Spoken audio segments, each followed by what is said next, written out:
row echelon.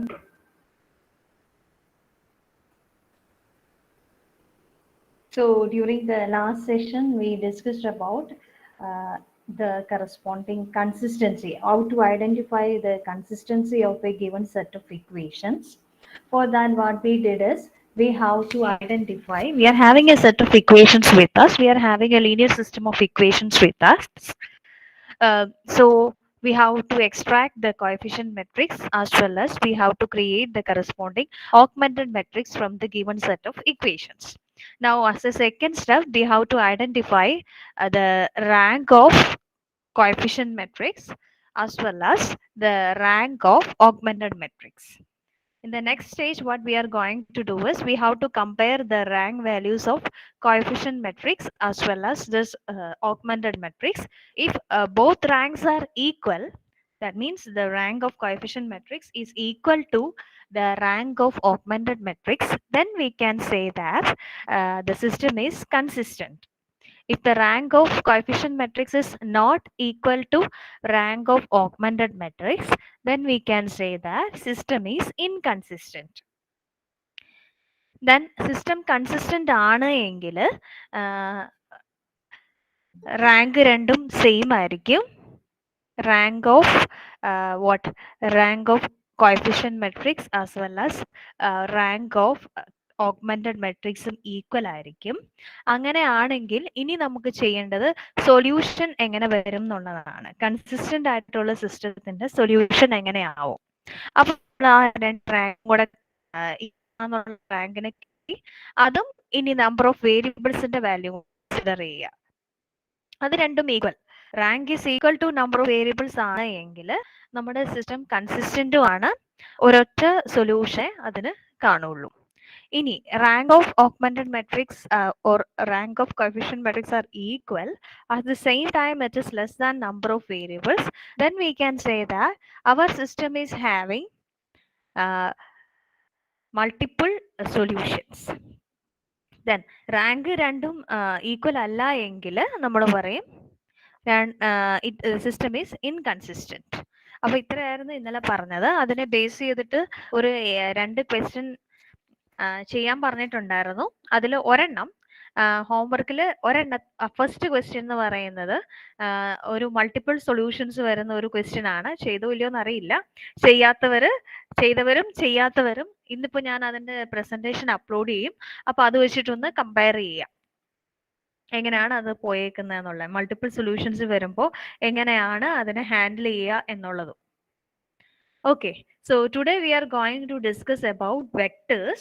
Vector means it is an ordered set of n numbers is called n vector. An ordered set of n numbers is called n vector. ഒരു vector എന്ന് പറഞ്ഞു കഴിഞ്ഞാൽ we know that it is a collection of numbers. Vector എന്ന് പറയുന്ന ആ ഒരു corresponding concept നമ്മൾ +1 +2 ആ ഒരു ലെവലിൽ പഠിച്ചതാണ്. വെക്ടർ എന്ന് പറഞ്ഞു കഴിഞ്ഞാൽ it is a set of multiple numbers. If our set is having n numbers, we can call it as n vector. So here you can see that x is equal to x1, x2, x3, etc. xn is an n vector. So here x is the name of the vector and x1, x2, x3, etc. xn are the elements in that particular vector. If since it is having n number of elements, we can say it as n vector. For example, here you can see that 1 to 1, 1 to 1, 1 to 1 means it is a vector. At the same time, this vector is having 3 elements, 1, 2 and 1. So 3 elements are there, so we can call it as a 3 vector.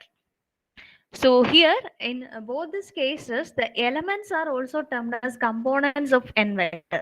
So in this case, x1, x2, x3, etc. xn are the components of this n vector, or we can say that these are the elements. x1, x2, x3, etc. xn are the elements of n vector. Likewise, 1, 2, 1 are the components of this 3 vector. So a vector can be written as row vector or column vector.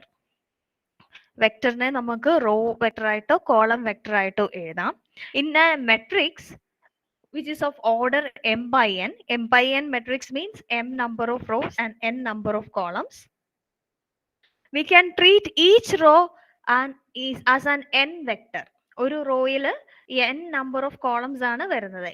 m ഈ മെട്രിക്സിന്റെ rank നോക്കുക M by N matrix ആണ്. അപ്പോൾ M റോസും N കോളംസും കാണും. ഓരോ റോയെയും ഓരോ vector ആയിട്ട് കൺസിഡർ ചെയ്യാം. അപ്പോൾ ഒരു റോയിൽ എൻ നമ്പർ ഓഫ് കോളംസ് ആണ് ഒരു റോയിൽ വരുന്നത്. So each row is treated as an N vector. Likewise ഓരോ കോളത്തിലും എം നമ്പർ ഓഫ് റോസ് ആണ് നമുക്കുള്ളത്. അപ്പോൾ ഒരു കോളത്തില് എം നമ്പർ ഓഫ് എലമെന്റ്സ് കാണും. So we can treat each column as an M vector. A vector whose components are all zero is called a zero vector and it is denoted as O. വെക്ടറിലെ എല്ലാ എലമെന്റ്സും zero ആണ് എങ്കിൽ we can call it as zero vector. So vector means it is an ordered set of n numbers and we generally call a vector of n numbers as n vector. In the case of matrix which is of order m by n, each row is treated as an n vector and each column is treated as an m vector. A vector whose all elements are zero are termed as zero vector.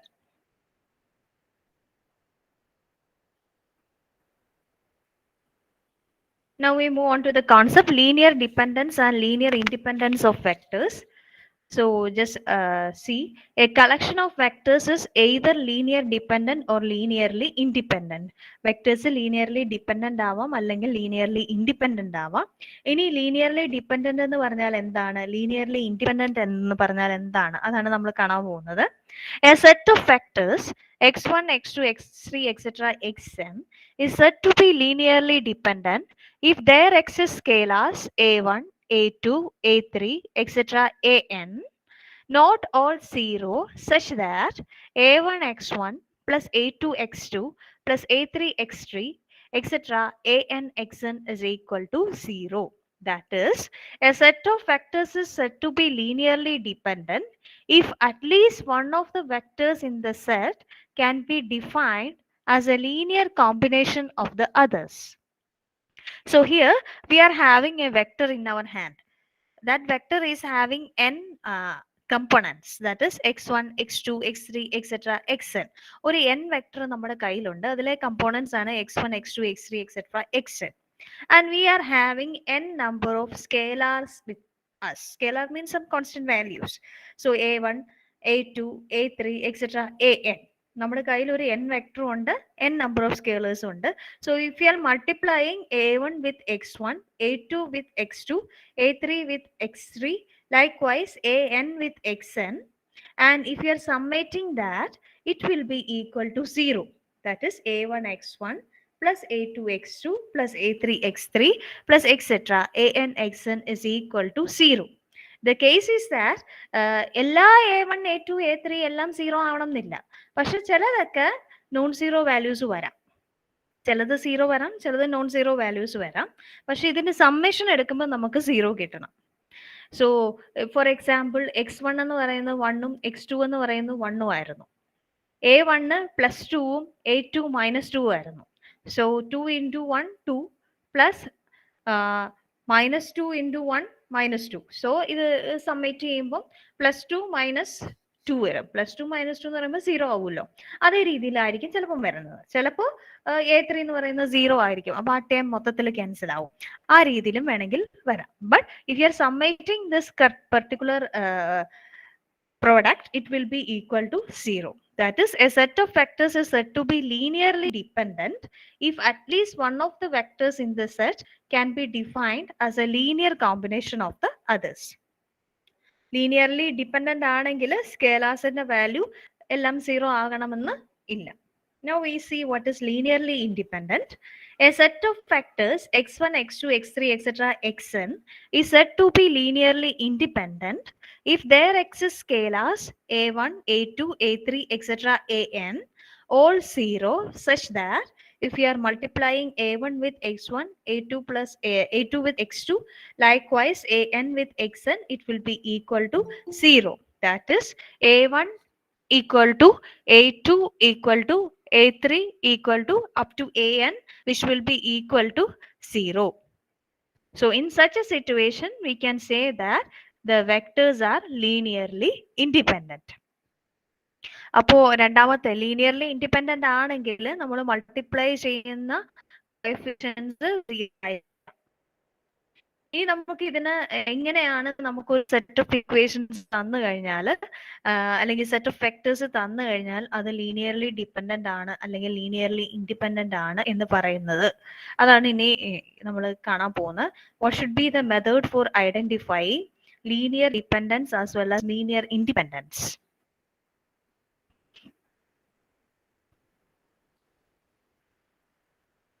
The first method is to test for linear independence, write matrices in echelon form and count non-zero rows. So if only non-zero rows present, then we can easily say that it is linearly independent, otherwise linearly dependent. നമുക്ക് set of കുറച്ച് vectors ആയിരിക്കും തന്നിരിക്കുന്നത്. ആ വെക്ടേഴ്സിനെ നമ്മൾ എന്ത് ചെയ്യുമെന്ന് വെച്ച് കഴിഞ്ഞാൽ അതിനെ ഒരു സെറ്റ് ഓഫ് ഇക്വേഷൻസ് ആയിട്ട് എഴുതും. ഇക്വേഷൻസ് ആയിട്ട് എഴുതിയ ശേഷം അതിൽ നിന്ന് ഓഗ്മെന്റഡ് മെട്രിക്സ് ക്രിയേറ്റ് ചെയ്യും. ആ ഓഗ്മെന്റഡ് മെട്രിക്സിനെ റോ എഷ്ലോൺ ഫോമിലേക്ക് കൺവേർട്ട് ചെയ്യും.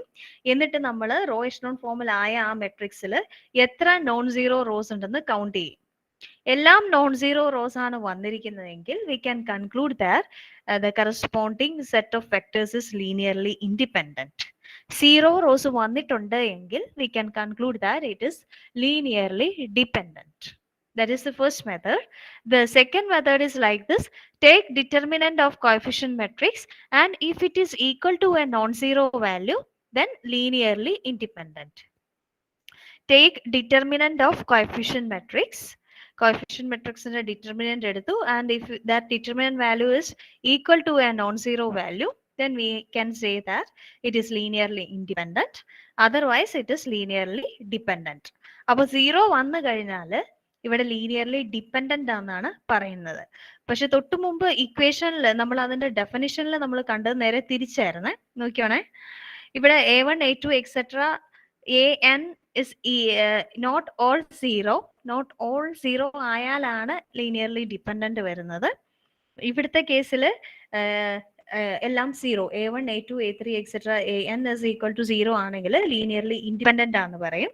പക്ഷെ നമ്മൾ പ്രോബ്ലം സോൾവ് ചെയ്യുമ്പോൾ നോക്കിയേ, if only non-zero rows present, it is linearly independent, otherwise linearly dependent.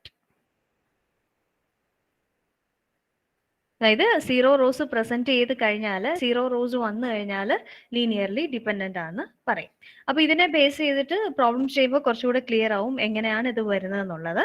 അപ്പൊ ആദ്യത്തെ പ്രോബ്ലത്തിലേക്ക് പോവാം.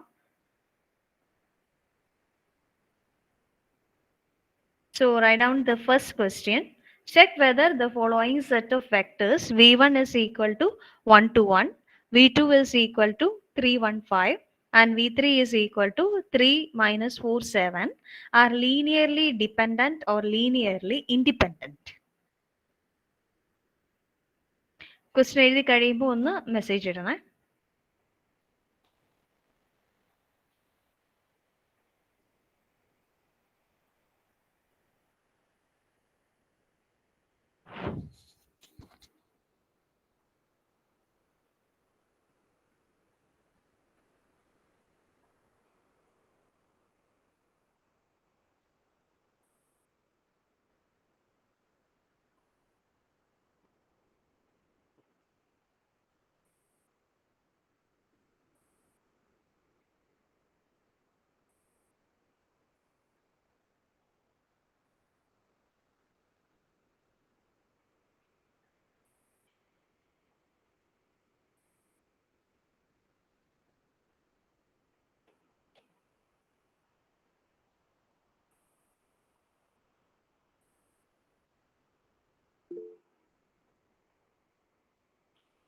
So in our question, we are having three vectors v1. v1 is equal to 1 to 1, v2 is equal to 3 1 5 and v3 is equal to 3 minus 4 7.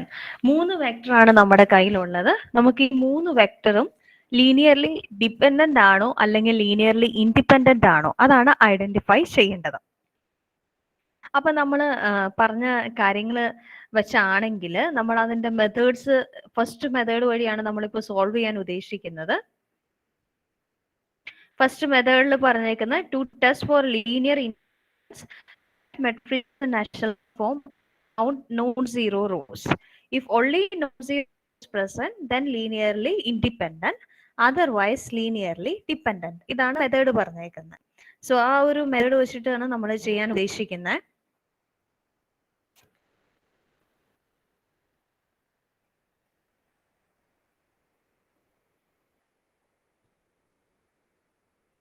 So first of all നമുക്ക് 3 vector ആണ് തന്നേക്കുന്നത്. അപ്പൊ 3 vector ആയതുകൊണ്ട് തന്നെ നമുക്ക് 3 scalar values വേണം വെക്ടറിനെ multiply ചെയ്യാൻ. Let it be a1 a2 a3 B 3 scalar values. Let a1 a2 and a3 be 3 scalar values. 3 എണ്ണം എടുക്കാൻ കാരണം വെക്ടർ 1ന് a1, വെക്ടർ 2ന് a2, വെക്ടർ 3ക്ക് a3, and these be the 3 scalar values, so that we can write it as a1 v1 plus a2 v2 plus a3 v3 is equal to 0.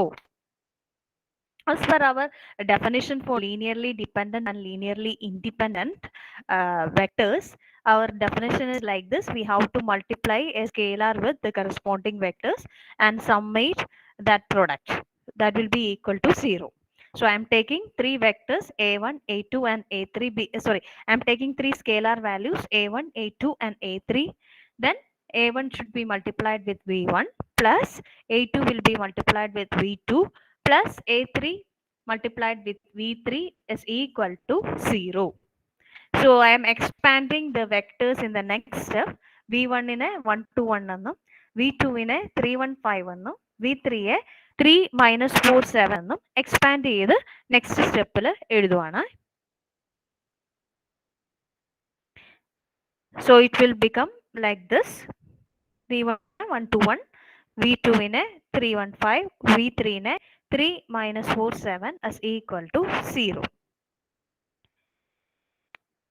ഇനി നമ്മൾ എന്താ ചെയ്യാൻ പോകുന്നതെന്ന് വെച്ച് കഴിഞ്ഞാൽ നമ്മളുടെ കയ്യിലുള്ള വെക്ടേഴ്സിനെ ബേസ് ചെയ്ത് നമ്മൾ 3 ഇക്വേഷൻസ് എഴുതാൻ പോവാം. ഈ 3 ഇക്വേഷൻ എഴുതാൻ കാരണം എല്ലാ വെക്ടറിലും നമുക്ക് 3 ഡേറ്റയാണ് ഉള്ളത്, 3 കമ്പോണൻസ് ആണ് ഓരോ വെക്ടറിനും ഉള്ളത്. അപ്പൊ നമ്മൾ ആദ്യത്തെ ഇക്വേഷനിൽ a1ന്റെ കൂടെ ആ ആദ്യത്തെ വെക്ടറിലെ ആദ്യത്തെ കമ്പോണന്റ് എഴുതും. a1 1 plus a2 3 plus a3 3 equal to 0. അതവിടെ ഫസ്റ്റ് ഇക്വേഷൻ വരും. രണ്ടാമത്തെ ഇക്വേഷൻ എഴുതുന്നത് എങ്ങനെയാന്ന് വെച്ച് കഴിഞ്ഞാൽ a1ന്റെ കൂടെ രണ്ടാമത്തെ കമ്പോണന്റ് എഴുതും. So a1 into 2 plus a2 into v2ന്റെ രണ്ടാമത്തെ കമ്പോണന്റ് 1 എഴുതും പ്ലസ് a3 ഇൻറ്റു v3യുടെ രണ്ടാമത്തെ കമ്പോണന്റ് -4 ഈക്വൽ ടു 0. മൂന്നാമത്തെ ഇക്വേഷൻ എഴുതുന്നത് എന്താന്ന് വെച്ചാൽ എല്ലാ വെക്ടറിലെയും മൂന്നാമത്തെ കമ്പോണന്റ് വെച്ചിട്ട് a1ഉം a2ഉം a3യും എഴുതും. അതായത് ഇങ്ങനെ വരും a1 into 1 plus a2 into a1 into 1. ഈ 1 എന്ന് പറയുന്നത് ഈ വെക്ടർ 1ന്റെ ആദ്യത്തെ 1, a2 എന്ന് പറയുന്നതിന്റെ ഈ വെക്ടർ 2ലെ ആദ്യത്തെ കമ്പോണന്റ്, അതാണ് ഫസ്റ്റ് ഇക്വേഷനിൽ വരുന്നത്, a3 ഇൻറ്റു വെക്ടർ 3ലെ ആദ്യത്തെ component. Okay, which will be equal to 0. അങ്ങനെ ഫസ്റ്റ് ഇക്വേഷൻ എഴുതി. സെക്കൻഡ് ഇക്വേഷൻ എന്ന് പറയുന്നത് എല്ലാത്തിന്റെ രണ്ടാമത്തെ കമ്പോണന്റ് എഴുതും. സോ a1 ഇവിടുത്തെ രണ്ടാമത്തെ കമ്പോണന്റ് എന്ന് പറയുന്നത് 2, a2 ഇവിടുത്തെ സെക്കൻഡ് കമ്പോണന്റ് എന്ന് പറയുന്നത് 1, a3 ഇവിടുത്തെ സെക്കൻഡ് കമ്പോണന്റ് എന്ന് പറയുന്നത് -4. So a1 into 2 plus a2 into 1 plus a3 into -4 is equal to 0. ഇനി നമുക്ക് ഒരു കമ്പോണന്റും കൂടെ ബാക്കിയുള്ളൂ, അത് വെച്ചിട്ട് മൂന്നാമത്തെ ഇക്വേഷൻ എഴുതും. a1 into 1 plus a2 into 5 plus a3 into 7 is equal to 0. അപ്പൊ ഇങ്ങനെ എഴുതുമ്പോൾ നമുക്ക് എല്ലാത്തിലും a1 v1 വന്നിട്ടുണ്ട്, a2 v2 a3 v3 ഉണ്ട്. അപ്പൊ നമുക്ക് 3 ഇക്വേഷൻസ് കിട്ടി. a1 a2 a3യിലുള്ള 3 ഇക്വേഷൻസ് കിട്ടി.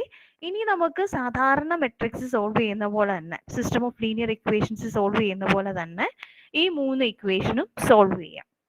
അതിനുവേണ്ടി നമ്മൾ ഈ 3 ഇക്വേഷനിൽ നിന്ന് ഓഗ്മെന്റഡ് മെട്രിക്സ് കൺസ്ട്രക്ട് ചെയ്യണം. ഇത്രയാവുമ്പോൾ ഒന്ന് മെസ്സേജ് ഇട്ടേക്ക്.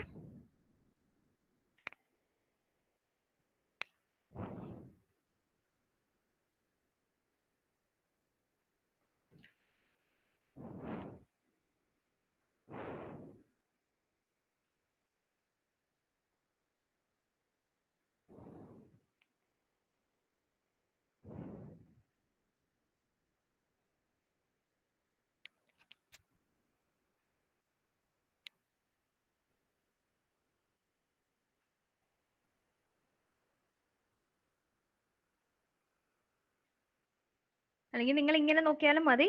ഈ ഒരു വെക്ടർ 1 to 1 എന്ന് പറയുന്ന വെക്ടറിനെ താഴോട്ടായിട്ട് എഴുതിയേക്കുന്ന A1ന്റെ കൂടെ, അതേപോലെ A2ന്റെ കൂടെ സെക്കൻഡ് വെക്ടർ 315 അതിങ്ങനെ താഴോട്ടാണ് എഴുതിയേക്കണേ.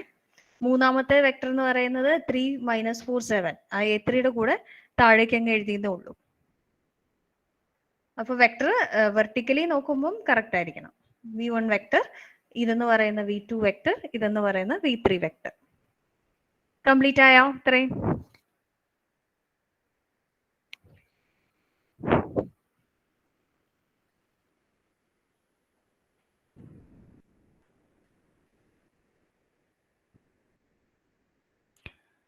ഇനി നമുക്ക് എന്താ ചെയ്യേണ്ടതെന്ന് വെച്ച് കഴിഞ്ഞാൽ ഇതിൽ നിന്ന് ഓഗ്മെന്റഡ് മെട്രിക്സ് എഴുതുക.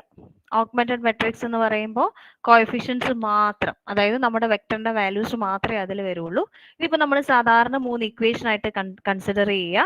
അതിൽ നിന്ന് ഓഗ്മെന്റഡ് മെട്രിക്സ് എഴുതുക. അപ്പം 1 3 3 0 2 1 -4 0 1 5 7 0 അതേ രീതിയിൽ ഓഗ്മെന്റഡ് മെട്രിക്സ് വരും.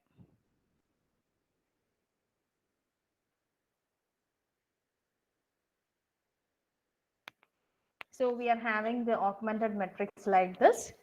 So what we are going to do is augmented matrix നെ ഇനി upper triangular matrix ആയിട്ട് കൺവേർട്ട് ചെയ്യണം. upper triangular matrix ആക്കണമെങ്കിൽ 2 ഈ ഒരു 2ന്റെ പൊസിഷൻ, ഈ ഒരു 1ന്റെ പൊസിഷൻ, ഈ ഒരു 5ന്റെ പൊസിഷൻ നമ്മൾ 0 ആക്കണം.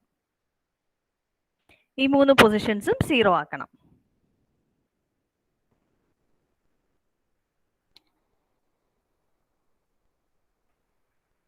അപ്പോൾ നമുക്ക് അതിന് വേണ്ട റോ ട്രാൻസ്ഫോർമേഷൻസ് അപ്ലൈ ചെയ്യാം. ഫസ്റ്റ് നമ്മൾ R2ന്റെ ഈ 2 വാല്യൂ 0 ആക്കാൻ നോക്കുക. അതിനു വേണ്ടി R2 gives R2 minus 2R1. R2 gives R2 minus 2R1 എന്നുള്ള ട്രാൻസ്ഫോർമേഷൻ ചെയ്യും. സോ 2 minus 2 into 1 അപ്പോൾ 0 ആയി പോയിക്കോളും. Then R3 gives R3 minus R1. 1 ആണ് ഇവിടെയും 1 ആണ്. സോ 1 minus 1 0 ആയിക്കോളും. സോ അതേ രീതിയിൽ ട്രാൻസ്ഫോർമേഷൻസ് R2ലും R3ലും കൊടുക്കാം. അപ്പോൾ ഫസ്റ്റ് റോ അങ്ങനെ തന്നെ വരും, 1 3 3 0. സെക്കൻഡ് റോ എന്ന് പറയുന്നത് ട്രാൻസ്ഫോർമേഷൻ അപ്ലൈ ചെയ്ത് വരുന്ന റോ ആണ്.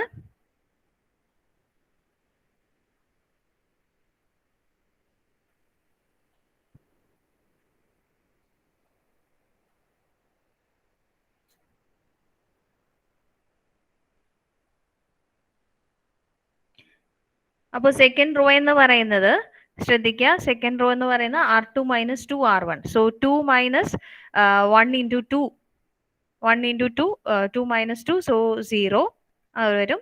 Then 1 minus 3 into 2, 6, 1 minus 6, so it will become minus 5. Minus 4 minus 3 into 2, minus 4 minus 6, so it is minus 10. 0 minus 0, 0 itself. So second row is 0 minus 5 minus 10 0. Third row R3 gives R3 minus R1. So 1 minus 1 it is 0. 5 minus 3 it is 2. 7 minus 3 it is 4. 0 minus 0 0. Now what I am going to do is second row ഇനി നമുക്ക് ഈ ഒരു position 2 കിടക്കുന്ന ഈ ഒരു പൊസിഷനും കൂടെ 0 ആക്കിയാൽ മതി. അതിനു വേണ്ടി നമുക്ക് റോ 1 ഇട്ട് അപ്ലൈ ചെയ്ത് കഴിഞ്ഞാൽ ഇവിടുത്തെ വാല്യൂ മാറിപ്പോവും, 0 എന്നുള്ളത് വാല്യൂ മാറിപ്പോവും. സോ റോ 2 ഇട്ടാണ് അപ്ലൈ ചെയ്യേണ്ടത്.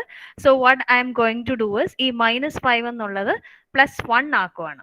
സോ അതിനു വേണ്ടി R2ന്റെ കൂടെ -1/5 ഇട്ട് മൾട്ടിപ്ലൈ ചെയ്തു. R2ന്റെ കൂടെ -1/5 ഇട്ട് മൾട്ടിപ്ലൈ ചെയ്തു. So it will become 1 3 3 0 0 R2 into -5 into -1/5. So minus positive ആയി, 5/5 cancel ആയി. So positive 1. Likewise minus 10 into -1/5. മൈനസും plus ആയി, 10/5 എന്ന് പറയുന്ന 2 വന്നു. Then 0, then last row അങ്ങനെ തന്നെ വന്നു, 0 2 4 0. ഇനി ഈ R2 വെച്ചിട്ട് ഇതിന് കറസ്പോണ്ടിങ് ഈ 2നെ നമുക്ക് ട്രാൻസ്ഫോം ചെയ്തെടുക്കാം, 0 ആക്കാം. So after that, after this particular transformation, I am applying the third transformation. R3 gives R3 minus 2R2. R3 gives R3 minus 2R2. So first row അങ്ങനെ തന്നെ വരും 1 3 3 0, second row 0 1 2 0, then third row എന്ന് പറയുന്നത് 0 minus R3 minus 2 R2 ആണ്. So 0 minus 0 0 വരും, 2 minus 1 into 2 2 minus 2 വരും, so it will become 0. Then third column is 4 minus 2 into 2, 4 minus 4 വരും, അതും 0 ആവും, 0 minus 0 0. So we obtain a matrix like this: 1 3 3 0 0 1 2 0 0 0 0 0. Now this matrix is in row echelon form. ഇത് raw എഷലോൺ ഫോമിലുള്ള ഒരു matrix ആണ്. കാരണം raw എഷലോൺ form ആവണമെങ്കിൽ 3 conditions ആണ് സാറ്റിസ്ഫൈ ചെയ്യേണ്ടത്. Pivot go from top left to bottom right, ഇതാണ് പിവറ്റ് എലമെന്റ്. അത് ബോട്ടം റൈറ്റിലേക്കാണ് അടുത്ത പിവറ്റ് കിടക്കുന്നത്, അതേ രീതിയിലാണ് പോകുന്നത്. പിവറ്റിന്റെ താഴെ വരുന്ന എലമെന്റ്സ് എല്ലാം 0 ആയിരിക്കണം, അതങ്ങനെ തന്നെയാണ് വന്നേക്കുന്നത്. 0 എൻട്രി റോ ഉണ്ടെങ്കിൽ അത് ലാസ്റ്റ് റോ ആയിരിക്കണം, അതും വന്നിട്ടുണ്ട്. അപ്പോൾ this is in row echelon form. Now we are going to make our conclusion. നമ്മുടെ കൺക്ലൂഷൻ പറയുന്നത് എങ്ങനെയാണ്? 0 റോസ് പ്രസന്റ് ആയിട്ടുണ്ട് എങ്കിൽ, 0 റോസ് പ്രസന്റ് ആയിട്ടുണ്ട് എങ്കിൽ the vectors are linearly dependent. In this particular case, this is first row is non-zero, second row is non-zero, third row is a zero row. So we can make the conclusion as, the vectors are linear because we are having a zero row with us. ഈ zero row ഇവിടെ ഉള്ളത് കൊണ്ട് നമുക്ക് conclusion എഴുതാം, vectors linearly dependent ആണെന്ന്.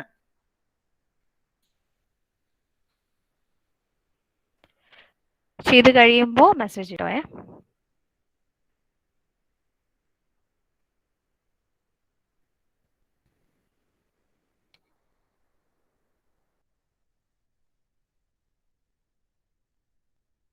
നമ്മൾ ചെയ്തത് ഇത്രേ ഉള്ളൂ. തന്നിരിക്കുന്ന വെക്ടേഴ്സിനെ 3 ഇക്വേഷൻ ആയിട്ട് കൺവേർട്ട് ചെയ്ത് എഴുതി, അതിൽ നിന്ന് ഓഗ്മെന്റഡ് മെട്രിക്സ് ക്രിയേറ്റ് ചെയ്തു. ഓഗ്മെന്റഡ് മെട്രിക്സിനെ അപ്പർ ട്രയാങ്കുലർ മെട്രിക്സ് ആയിട്ട് കൺവേർട്ട് ചെയ്ത് എഴുതി, അതിൽ 0 റോസ് ഉണ്ടോ എന്ന് ഐഡന്റിഫൈ ചെയ്തു.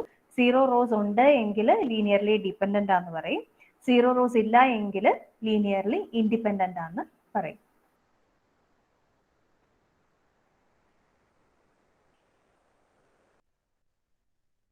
കഴിയുമ്പോൾ മെസ്സേജ് ഇടണം.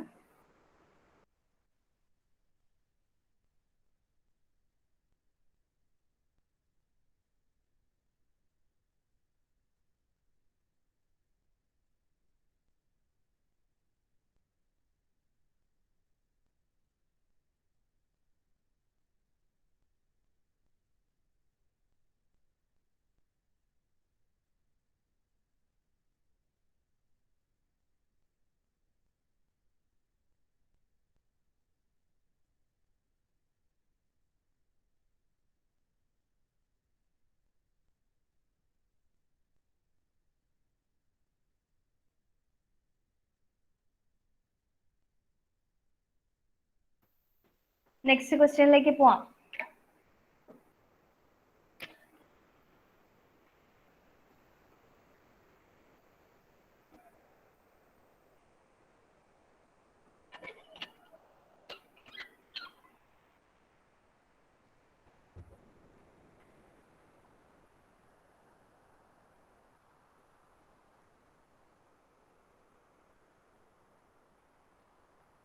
So write down the next question. Check whether the following set of vectors v1 2 2 2 4, v2 2 minus 2 minus 4 0, v3 4 minus 2 minus 5 2, v4 4 2 1 6 are linearly dependent or linearly independent.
ഈ ഒരു കേസിൽ ഇവിടെ 4 വെക്ടേഴ്സ് വരുന്നുണ്ട്, v1, v2, v3, v4.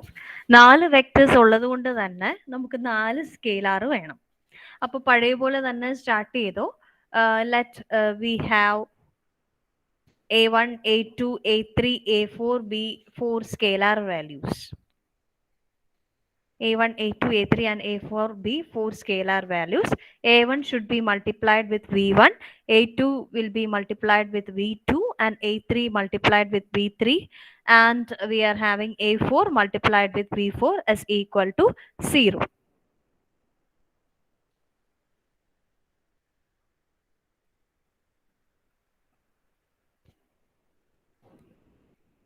So we are expanding with values a v1, v2, v3 and v4. So v1 in the value 2, 2, 2, 4. a2 in the kuda v2 varum, v2 in the value 2, -2, -4, 0. a3 യുടെ കൂടെ v3 വരും, v3 യുടെ value 4, -2, -5, 2. a4 ന്റെ കൂടെ v4 വരും, 4, 2, 1, 6. So a1 into first vector plus a2 into second vector plus a3 into third vector plus a4 into fourth vector, which is equal to 0.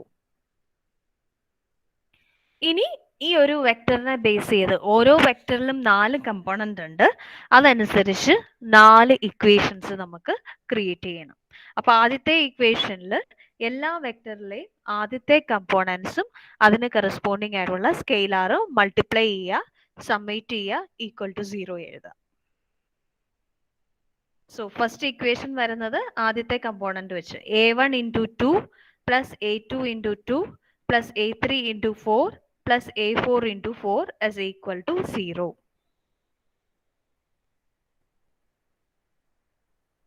Second equation എന്ന് പറയുന്നത് a1 into 2 plus a2 into -2 plus a3 into -2 plus a4 into 2 equal to 0.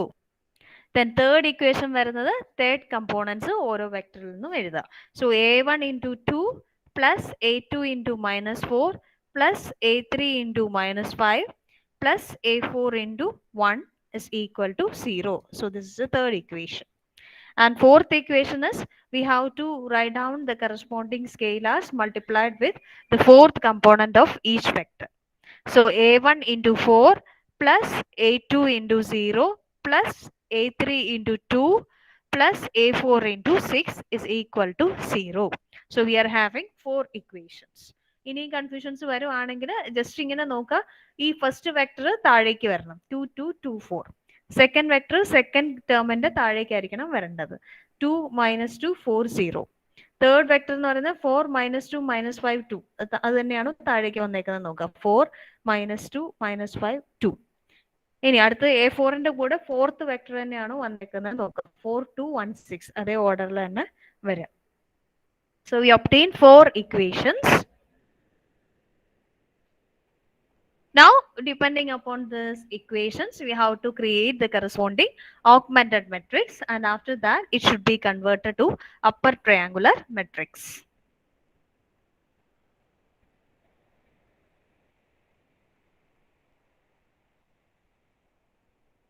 ഇത്രയായോ?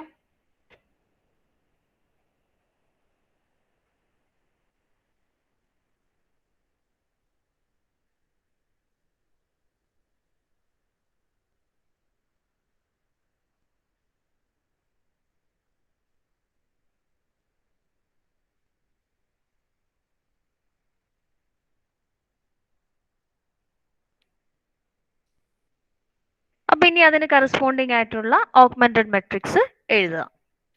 2, 2, 4, 4, 0, 2, -2, -2, 2, 0, 2, -4, -5, 1, 0, 4, 0, 2, 6, 0. Augmented മെട്രിക്സിനെ ഇനി upper triangular matrix ആയിട്ട് convert ചെയ്യണം.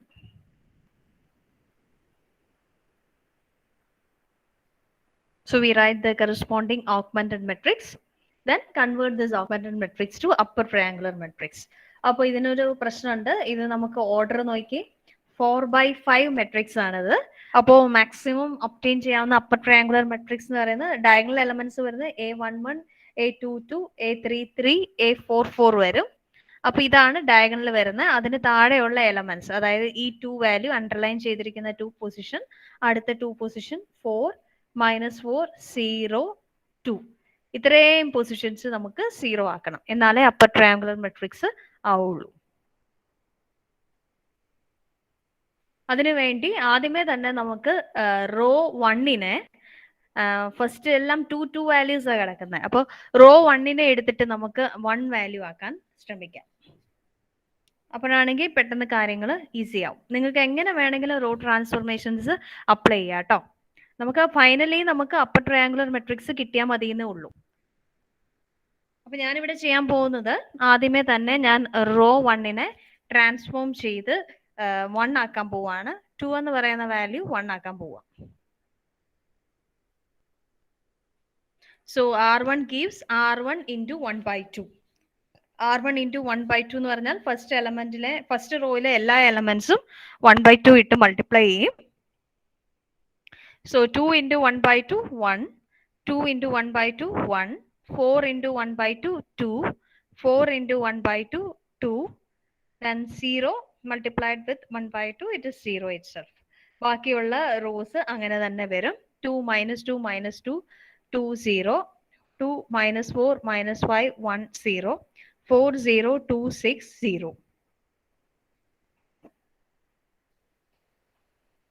ഇതാണ് first step ചെയ്തിരിക്കുന്നത്. Second സ്റ്റേജിൽ ഞാൻ ഇനി ഈ സെക്കൻഡ് റോയുടെ ഫസ്റ്റ് എലമെന്റും തേർഡ് റോയുടെ ഫസ്റ്റ് എലമെന്റും, അതായത് ഈ 2ഉം ഈ ഒരു 2ഉം കൂടെ ഞാൻ ഈ ഒരു 2ഉം പിന്നെ ഈ ഒരു 4ഉം, അതായത് ഫസ്റ്റ് കോളത്തിൽ 1ന് താഴെ വരുന്ന എല്ലാ എലമെന്റ്സിനെയും 1ന് താഴെ വരുന്ന എല്ലാ എലമെന്റ്സിനെയും 0 ആക്കാൻ പോവാണ്.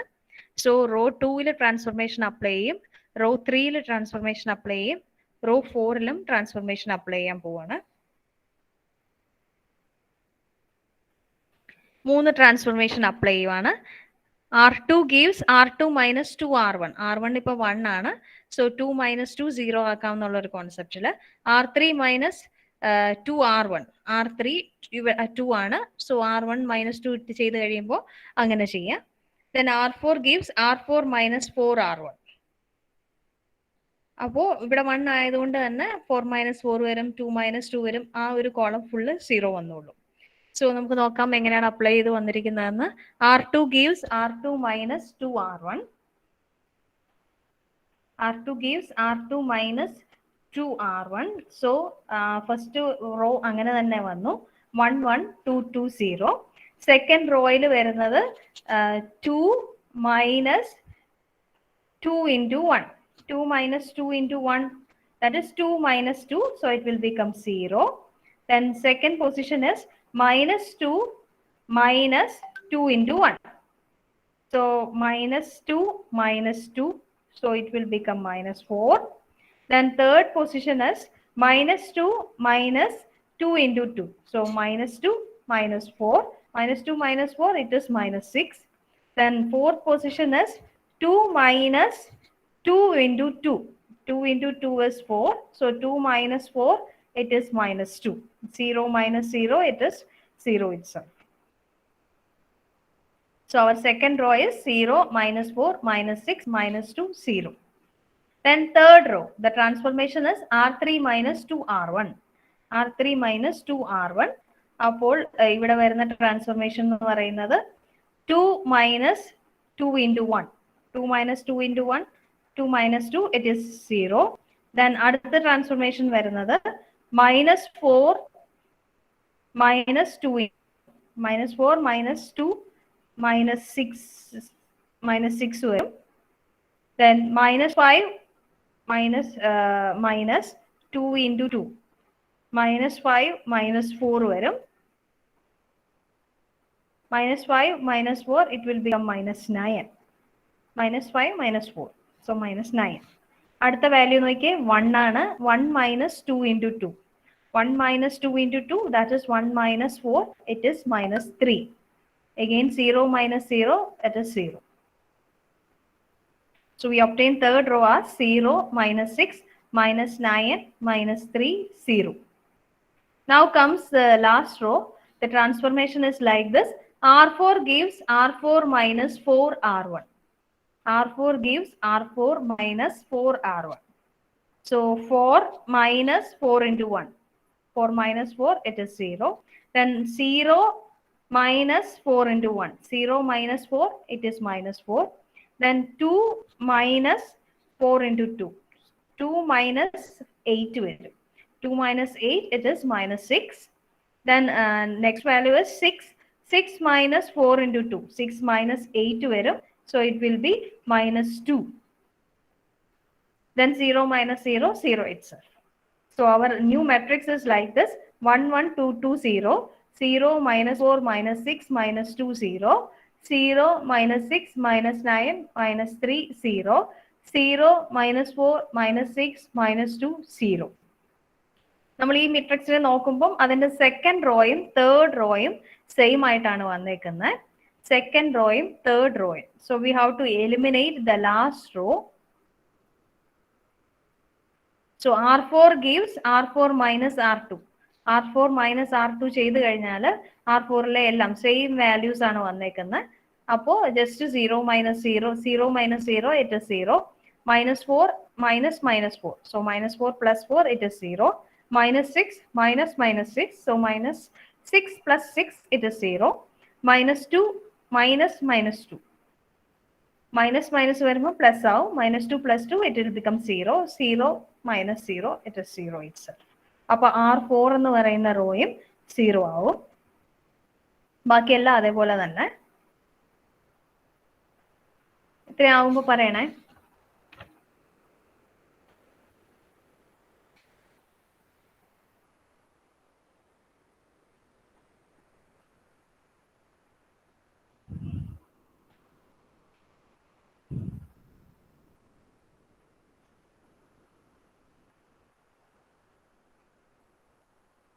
പ്ലസും മൈനസും ഒക്കെ തെറ്റിപ്പോകുന്നുണ്ടെങ്കിൽ കാൽക്കുലേറ്റർ ഇട്ട് ചെയ്യണോടാ. സൈൻ കറക്റ്റ് ആയിട്ട് കൊടുത്ത് കാൽക്കുലേറ്ററിൽ ചെയ്യാം.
ഓൾറെഡി നമുക്കൊരു ഓൾറെഡി ഒരു 0 റോ വന്നു. പക്ഷെ ഈ മെട്രിക്സ് ഇപ്പം നിലവിൽ റോ എഷലോൺ ഫോമിൽ ആയിട്ടില്ല.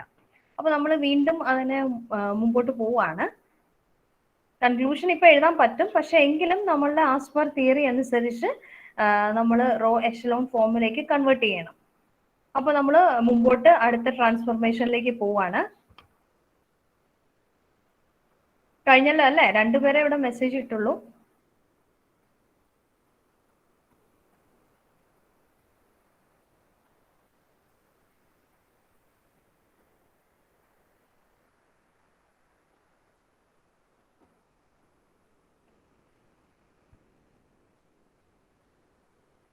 ഇനി എന്താ ചെയ്യുന്നതെന്ന് വെച്ച് കഴിഞ്ഞാല് നമുക്കിനി ഒരു തൊട്ടു മുമ്പുള്ള കേസിൽ നമുക്കിനി ജസ്റ്റ് ഇനി -6 എന്ന് പറയുന്ന വാല്യൂവിനെ നമുക്ക് 0 ആക്കണം. -6ന്റെ 0 ആക്കിയാലേ നമുക്ക് റോ എഷലോൺ ഫോമിലേക്ക് കൺവേർട്ട് ചെയ്യാൻ പറ്റുള്ളൂ. സോ അതിനു വേണ്ടി നമ്മൾ എന്ത് ചെയ്യുമെന്ന് വെച്ച് കഴിഞ്ഞാൽ സെക്കൻഡ് റോയിൽ ഇപ്പൊ -4 ഉണ്ട്. ഈ ഫസ്റ്റ് റോയും തേർഡ് റോയും കൂടെ മാനിപ്പുലേറ്റ് ചെയ്ത് കഴിഞ്ഞാൽ ഈ 0യുടെ വാല്യൂ മാറിപ്പോകും. അപ്പൊ ഈ ഒരു 0യ്ക്ക് ചേഞ്ച് വരാതിരിക്കാൻ നമ്മൾ സെക്കൻഡ് റോ ഇട്ടാണ് ഇതിനെ മാനിപ്പുലേറ്റ് ചെയ്യാൻ ഉദ്ദേശിക്കുന്നത്. അതെപ്പോഴും ശ്രദ്ധിച്ചോണം. സെക്കൻഡ് കോളം ആണ് നമ്മൾ മാനിപ്പുലേറ്റ് ചെയ്യാൻ ഉദ്ദേശിക്കുന്നതെങ്കിൽ സെക്കൻഡ് റോ ഇട്ടിട്ട് മാനിപ്പുലേറ്റ് ചെയ്താലാണ് അത് കറക്റ്റ് ആവുക. അല്ലെങ്കിൽ പിന്നെ ഈ ഒരു പൊസിഷനിൽ 0 വരണം. 1 പൊസിഷനിൽ 0 ആണെങ്കിൽ ഓക്കെ.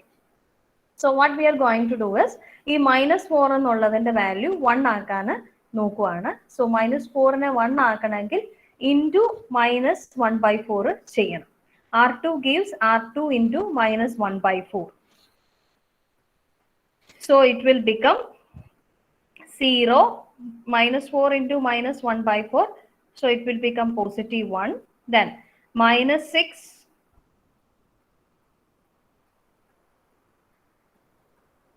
into -1/4. -6 into -1/4 -6/4 വരും.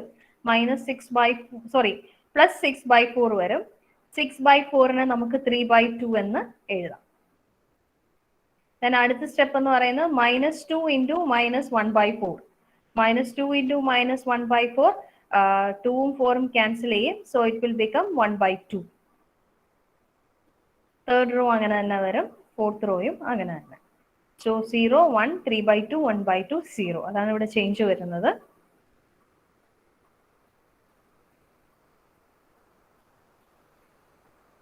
ദെൻ ഇനി നമുക്ക് -6നെ ഇട്ട് 0 ആക്കാം. -6നെ ഈ ഒരു -6 എന്ന് പറയുന്ന വാല്യൂവിനെ 0 ആക്കാൻ വേണ്ടി ഈ √2 യൂസ് ചെയ്ത് 0 ആക്കാം.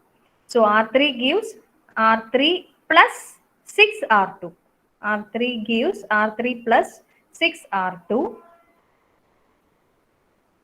R3 gives R3 plus 6R2. First row അങ്ങനെ തന്നെ വരും. സെക്കൻഡ് റോയും അങ്ങനെ തന്നെ വരും. തേർഡ് റോ നോക്കാം. 0 plus 0, it is 0 itself. Then next is -6. -6 ആണ്. -6 plus 6 into 1. -6 plus 6, so it will become 0. Next is -9 plus 6 into 3/2. -9 plus 6 into 3/2. 6 into 3/2 എന്ന് പറയുന്നത് 6 into 3, 18/2 എന്ന് പറയുമ്പോൾ 9 vary. So -9 plus 9. So it will become 0. So the third position is also 0. Then the fourth position is -3. -3 plus 6R2. So -3 plus 6 into 1/2 vary. 6 into 1/2, it is 3. So -3 plus 3, adum 0 ആയി. So അതും 0 ആയി. So ഈ ഒരു raw full 0 ആയി. ഈ ഒരു raw full 0 ആയി. ഇപ്പോൾ നമ്മുടെ മെട്രിക്സ് റോ എഷലോൺ ഫോമിലാണ് കിടക്കുന്നത്. പിവറ്റ് ടോപ്പ് ലെഫ്റ്റ് മുതൽ ബോട്ടം റൈറ്റ് വരെയാണ് കിടക്കുന്നത്. പിവറ്റിന്റെ താഴെ വരുന്നതെല്ലാം സീറോസ് ആണ്. അതേപോലെ 0 എൻട്രി റോ എല്ലാം മെട്രിക്സിന്റെ ബോട്ടം ലെയറിലാണ് കിടക്കുന്നത്. അപ്പൊ ഇത് നമുക്ക് റോ എഷലോൺ ഫോമിലാണ്. ഇനി നമുക്ക് നോൺ സീറോ റോസിനെ നോക്കാം. ഫസ്റ്റ് റോ നോൺ സീറോ ആണ്. സെക്കൻഡ് റോ നോൺ സീറോ ആണ്. തേർഡും ഫോർത്തും റോ 0 എൻട്രി ആണ് വരുന്നത്. തേർഡും ഫോർത്തും റോ 0 എൻട്രി വന്നതുകൊണ്ട് നമുക്ക് എങ്ങനെ കൺക്ലൂഡ് ചെയ്യാം? 0 rows are present in a row echelon form when the vectors are linearly dependent. അപ്പോൾ ഇപ്പൊ ചെയ്തിരിക്കുന്ന ഈ ഒരു വെക്ടേഴ്സിന്റെ ലിസ്റ്റും ലീനിയർലി ഡിപ്പെൻഡന്റ് ആണെന്ന് കൺക്ലൂഡ് ചെയ്യാം.